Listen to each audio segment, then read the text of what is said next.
Halo, salam sejahtera bagi kita semua. Perkenalkan, saya Aurelia Sarlena Teguh dari kelas PJJ Akuntansi. Hari ini saya akan mempresentasikan materi e-supply chain management. Alasan saya memilih topik ini karena sangat relevan, yaitu e-commerce tak hanya soal penjualan daring, tetapi juga bagaimana produk sampai ke pelanggan secara efisien.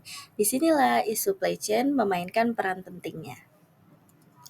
Lalu selanjutnya, ISCM berbeda dari SCM konvensional karena seluruh aktivitasnya didukung oleh teknologi informasi yang memadai. Hal ini menciptakan efisiensi dan ketepatan waktu yang tinggi. Lanjut, komponen-komponen utama dari ISCM, yaitu komponen yang saling terhubung dan membentuk rantai pasok digital yang efisien. Misalnya dengan e-procurement, perusahaan bisa mengurangi waktu pembelian dan mempercepat aliran pasok barang, sementara CRM dan CRM mendukung interaksi dua arah yang strategis dan bukan hanya transaksional. Selanjutnya, peran teknologi dalam ISCM. Teknologi memainkan besar dalam ISCM. Contohnya AI bisa memprediksi kapan permintaan akan meningkat sehingga stok bisa disiapkan lebih awal. Blockchain juga sangat penting untuk mencatat transaksi antar pihak secara aman. Tanpa bisa dimanipulasi, semua ini membuat rantai pasok menjadi lebih adaptif, responsif, dan transparan. Lalu kita bisa lihat perbandingan SCM konvensional dan ISCM. Perbandingan ini memperlihatkan keunggulan ISCM dibandingkan dengan sistem konvensional. Misalnya SCM tradisional, proses pemesanan dan pengirimannya memakan waktu yang cukup lama dan manual. Namun dengan ISCM data dapat diakses secara real time, keputusan juga dapat diambil lebih cepat, dan prosesnya menjadi otomatis. Hal ini menjadikan perubahan yang lebih responsif terhadap kebutuhan pasar dan dapat bersaing secara global. Nah, contohnya saya mengambil yaitu Amazon dan Tokopedia. Amazon adalah salah satu contoh nyata suksesnya ISCM. Mereka mampu mengirimkan barang dalam hitungan jam berkat sistem rantai pasok digital yang canggih dengan prediktif analitik. Amazon juga bisa menyiapkan produk sebelum pelanggannya memesan.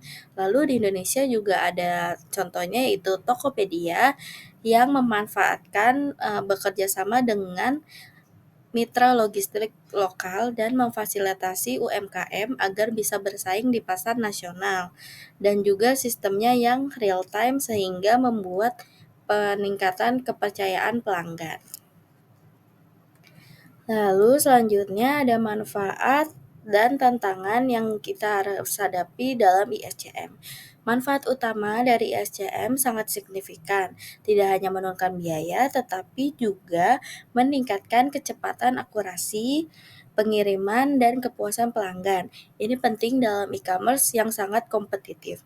Namun ada tantangan besar juga, misalnya sistem harus saling integrasi secara sempurna. Selain itu ada ancaman data, lalu juga ada ketergantungan pada jaringan internet yang menjadi isu krusial yang harus diantisipasi. Next, peran akuntansi dalam ISCM.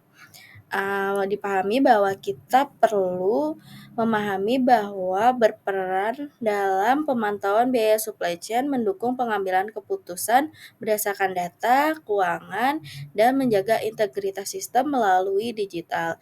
Lalu ada implikasi strategis. Implikasi dari topik ini menunjukkan bahwa semua bagian organisasi termasuk akuntansi harus berkolaborasi dalam mendukung digitalisasi supply chain tanpa tanpa mengurangi kolaborasi dalam organisasi. Selanjutnya Jurnal nasional dan internasional. Penelitian ini membuktikan bahwa ISCM menjadi solusi strategis bagi UMKM dengan dukungan teknologi. UMKM bisa meningkatkan efisiensi operasional dan merespon permintaan pasar secara lebih cepat. Lalu jurnal internasional ini memperkuat temuan bahwa perusahaan besar seperti Alibaba dan Amazon berhasil mengurangi waktu tunggu pelanggan dengan transformasi digital dalam supply chain mereka. Next, di kesimpulan, demikian presentasi saya mengenai supply chain management dalam bisnis e-commerce. Semoga materi ini menjadi gambaran yang jelas akan kepentingan digitalisasi rantai pasok, serta peran akuntansi di dalam perannya. Terima kasih, mohon maaf apabila ada salah kata.